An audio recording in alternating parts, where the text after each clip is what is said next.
दोस्तों, यदि आप शिक्षक बनना चाहते हैं तो सीटेट आपके लिए गोल्डन गेट है। क्या आपको मालूम है कि सीटेट क्या है? कौन दे सकता है? उम्र सीमा क्या है? सिलेबस क्या है? इसका सही रणनीति क्या है? कैसे हम सीटेट क्वालिफ़ाई कर सकते हैं? पासिंग मार्क्स कितना है? कंपटीशन का स्तर क्या है? क्वेश्चन का लेवल क्या है? तो इन सभी चीज़ों को हम विस्तार से आपको बताएंगे। नमस्कार, मेरा नाम है विवेक पांडे और आप देख रहे हैं टुडे एग्जाम स्टडी का यूट्यूब प्लेटफॉर्म। फ्रेंड्स, आज के वीडियो में हम डिटेल से समझेंगे सीटेट है क्या, कौन दे सकता है, एज क्या है, सीटेट देने के बाद क्या हो सकता है, सीटेट के बाद कौन से ऑप्शन हैं आपके पास, किस तरह से हम सीटेट की तैयारी करें कि क्वालिफ़ाई कर जाएं, क्या क्वालिफ़ाई ही करना होता है या कुछ और है इसमें। तो तमाम बातें हैं जिसको आपको जानना बेहद ज़रूरी है। यदि आप वीडियो देख रहे हैं तो या तो आप बीएड कंप्लीट कर चुके हैं या कर रहे हैं, या फिर आप बीटीसी डीएलएड कंप्लीट हैं, या फिर अपेयरिंग में होंगे। हम इसमें ये भी समझेंगे कि यदि आप अपेयरिंग में हैं तो क्या आप इसका एग्ज़ाम दे सकते हैं या नहीं दे सकते हैं। आइए सबसे पहले ही सवाल पे हम चलते हैं। सीटेट क्या है? सीटेट का मतलब है सेंट्रल टीचर एलिजिबिलिटी टेस्ट, यानी शिक्षक पात्रता परीक्षा। सबसे पहले तो आपको ये जानना ज़रूरी है कि यदि आप सीटेट दे रहे हैं तो सीटेट देना मतलब शिक्षक बनने की गारंटी नहीं है। यह एक पात्रता परीक्षा है, एलिजिबिलिटी टेस्ट है। बात समझ में आ रहा है आपको? अब यह जान लीजिए कि ये जो सीटेट है उसे सीबीएसई कंडक्ट करवाता है, यानी central board of secondary education. यह हर साल 2 बार करवाई जाती है। साल में यह 2 बार होता है, एक जुलाई में और एक दिसंबर में। इस बार का क्या है, इस बार जुलाई में जो होना था वह नहीं आ पाया। अब जिस भी कारणवश नहीं आ पाया, लेकिन अभी तक वह आ नहीं पाया है। बहुत जल्दी इसका नोटिफिकेशन आने वाला है और दिसंबर में इसका एग्ज़ाम कंडक्ट करवाया जाएगा। तो इसलिए आप तैयारी पहले से ही शुरू कर दें ताकि आपको उस समय कुछ एक्स्ट्रा मेहनत नहीं करना पड़ेगा, एक्स्ट्रा आपको नहीं परेशान होना पड़ेगा। इसलिए आप पहले से ही यदि आप जंग की तैयारी कर रहे हैं तो पहले से ही तलवार में धार लगाना आप चालू कर दें। ठीक है? यह टेस्ट आपको केंद्र सरकार, यानी यह जो सीटेट है उसको आप पास करेंगे तो आप क्या कहाँ जा सकते हैं, क्या कर सकते हैं। तो यदि आप सीटेट पास करेंगे तो आप केंद्रीय विद्यालय यानी केवीएस में, नवोदय विद्यालय यानी एनवीएस में, आर्मी स्कूल में और राज्य सरकारी स्कूलों में टीचर बनने के लिए एलिजिबल हो जाते हैं। यदि आप सीटेट क्वालिफाई कर लेते हैं तो राज्य सरकार, यानी जैसे अभी बिहार सरकार बीपीएससी करवा रही है, यदि आप सीटेट क्वालिफाई रहते तो आपको बीपीएससी में बैठने का अवसर मिलता और आप बीपीएससी क्वालिफाई करते, मेरिट में आते तो संभवतः आप शिक्षक बन सकते हैं। क्लियर हो रहा है?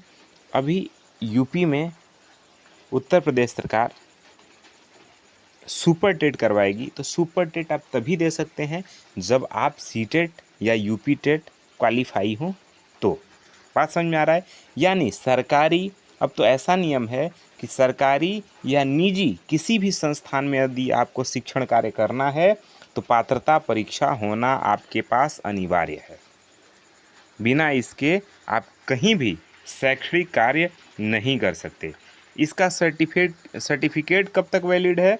तो इसका सर्टिफिकेट लाइफ टाइम के लिए वैलिड है। एक बार पहले होता था 3 साल, ठीक है ना, शायद, हाँ 3 साल लगभग होता था, लेकिन अभी क्या है, लाइफ टाइम वैलिड है। ठीक है ना, एक बार अगर आपने सीटेट क्वालिफाई कर लिया तो सर्टिफिकेट आपका लाइफ टाइम के लिए वैलिड हो जाएगा, जब तक कि आपकी एज है। सीटेट में कौन बैठ सकता है, एलिजिबिलिटी क्या है इसकी? तो देखिए, सबसे पहले अगर बात करें तो सीटेट में भाई 2 पेपर होते हैं। कितने पेपर होते हैं? 2। एक पेपर 1 जो 1 to 5 के शिक्षकों के लिए होता है, और एक जिसमें न्यूनतम योग्यता क्या है, तो जो पेपर 1 है उसमें न्यूनतम योग्यता है 12वीं पास, ठीक है ना, प्लस 2 साल का डीएलएड आपके पास होना चाहिए। कितने साल का? 2 साल का। या फिर 12वीं पास हो और 4 साल का बीएलएड होना चाहिए, या फिर आप ग्रेजुएशन प्लस डीएलएड हो, ठीक है ना। और पेपर 2 की क्या एलिजिबिलिटी है? तो पेपर 2 जो है वो 6 to 8 में टीचर बनने के लिए होता है। किसमें? 6 to 8 में। न्यूनतम योग्यता इसकी क्या है? इसमें क्या आपको चाहिए? तो आपको इसमें ग्रेजुएशन प्लस डीएलएड हो या फिर ग्रेजुएशन प्लस बीएड हो। दोनों बात समझ में आ रहा है आपको?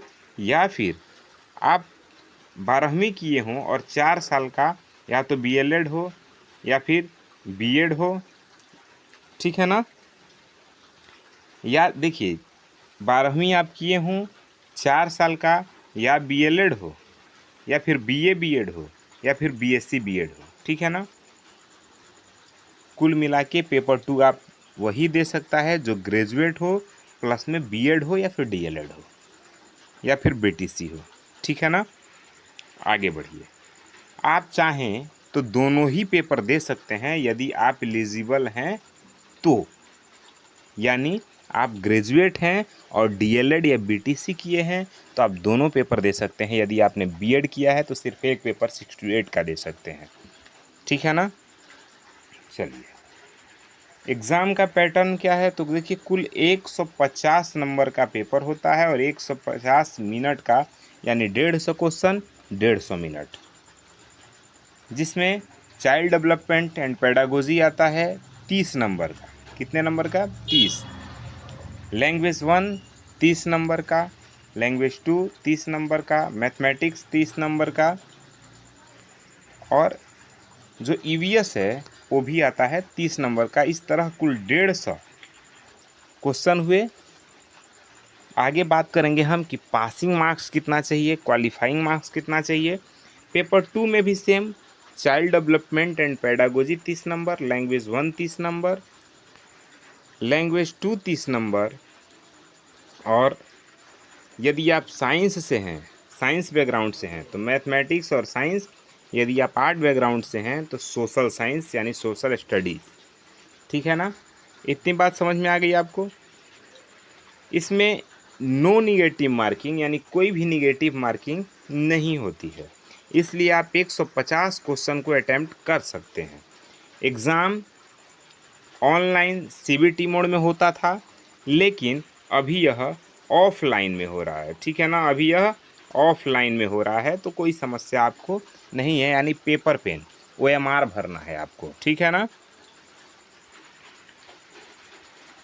सिलेबस के कुछ हाईलाइट हैं। चाइल्ड डेवलपमेंट पेडागोजी जो है, जिसमें थ्योरी पढ़ना है आपको, टीचिंग मेथड जानना है। टीचिंग मेथड क्या है? कुछ थ्योरी हैं जैसे जीन पियाजे, वाइगोत्स्की, कोहलबर्ग, ब्रूनर, इन तमाम जो भी हैं इनके थ्योरी आपको जानना है। चाइल्ड साइकोलॉजी को जानना है, ठीक है ना।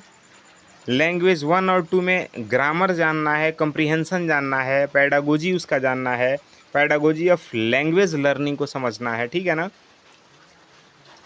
ऐसे ही मैथ साइंस में बेसिक कॉन्सेप्ट को आपको समझना है, प्रॉब्लम सॉल्विंग को समझना है या उनके पेडागोजी को पढ़ना है, ठीक है।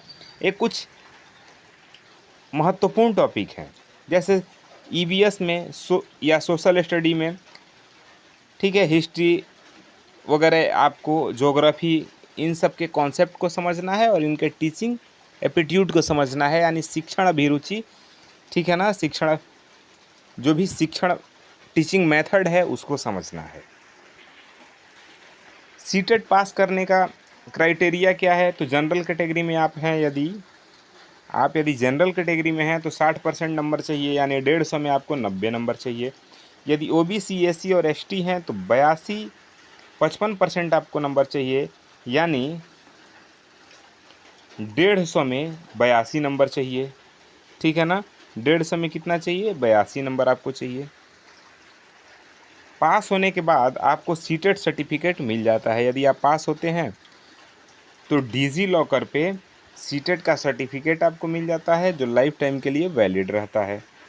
सीटेट पास करने के क्या फ़ायदे हैं? केंद्र सरकार के स्कूलों में टीचर बनने के लिए एलिजिबल हो जाते हैं। कई प्राइवेट स्कूल भी सीटेट पास कैंडिडेट को ही प्रेफर करते हैं, यानी विदाउट सीटेट वालों को नहीं लेते हैं। तो चाहे निजी में पढ़ाना हो चाहे गवर्नमेंट में, यदि आप चाहते हैं कि शिक्षक बनना तो भैया आप सीटेट क्वालिफाई करो, ये बेहद ज़रूरी होता है। ठीक है ना? कहीं भी सैलरी भी आपको ठीक ठाक मिलेगी, अगर आप सीटेट नहीं है तो सैलरी भी ठीक नहीं मिलता है। सर्टिफिकेट लाइफ टाइम के लिए वैलिड है, बार बार देने की कोई ज़रूरत नहीं है। एक बार यदि आप क्वालिफाई कर गए, चाहे 90 नंबर है या फिर 150 नंबर है, बात वही है आपकी। पास मतलब पास, उसका कोई भी। तैयारी का टिप्स क्या है? देखिए, सिलेबस और पैटर्न को सबसे पहले समझिए। एनसीईआरटी क्या पढ़ना है? एनसीईआरटी और एससीईआरटी की किताबें पढ़ें आप। रोज़ाना 2 से 3 घंटे स्टडी प्लान बनाएं, करना ही है। 2-3 घंटे से यदि कम आप पढ़ रहे हैं कोई फ़ायदा नहीं। प्रीवियस ईयर पेपर ज़रूर सॉल्व करें, ये वेरी वेरी इंपॉर्टेंट है। स्टार लगा लें, प्रीवियस करना ही करना है। यदि प्रीवियस नहीं कर रहे हैं तो मुश्किल में पढ़ सकते हैं। मॉक टेस्ट दें और टाइम मैनेज करना ज़रूर सीखें। टाइम मैनेजमेंट प्रैक्टिस ज़रूर करें। क्वेश्चन छूट जाता है, OMR फिल नहीं कर पाते हैं कई लोग। चाइल्ड डेवलपमेंट पैडागोजी पर खास ध्यान दें, इसको भी स्टार लगा ले, खास ध्यान दें, क्योंकि सबसे ज़्यादा स्कोरिंग सेक्शन यही है, सबसे ज़्यादा स्कोरिंग यही है। ठीक है ना? तो ये रहा आपका study plan, syllabus, pattern. Age जो है 21 से ऊपर यदि आप हैं, उम्र सीमा इसकी 21 वर्ष से यदि ऊपर आप हैं, ठीक है ना, तो आप 6 to 8 के लिए, यदि 18 वर्ष से ऊपर हैं आप तो 1 to 5 के लिए एलिजिबल हैं। अधिकतम उम्र सीमा नहीं है, ठीक है, आप एग्ज़ाम दे सकते हैं। ये रहे आपके syllabus, pattern, age, qualifying marks, जो भी स्ट्रेटजी थी वो सब हमने आपके साथ शेयर किया। मेरा खुद का ये अनुभव रहा है जो मैंने आपको बताया। यदि ये सेशन आपको पसंद आया हो, हमारा प्रयास आपको अच्छा लगा हो, तो वीडियो अधिक लोग तक पहुंचाएं। चैनल पे नए हैं सब्सक्राइब करिएगा, बेल आइकन प्रेस कर लीजिए ताकि कोई भी वीडियो बनेगा आप तक उसका नोटिफिकेशन आसानी से पहुंच जाएगा। मिलते हैं अगले वीडियो में अगले क्लास के साथ, तब तक के लिए जय हिंद।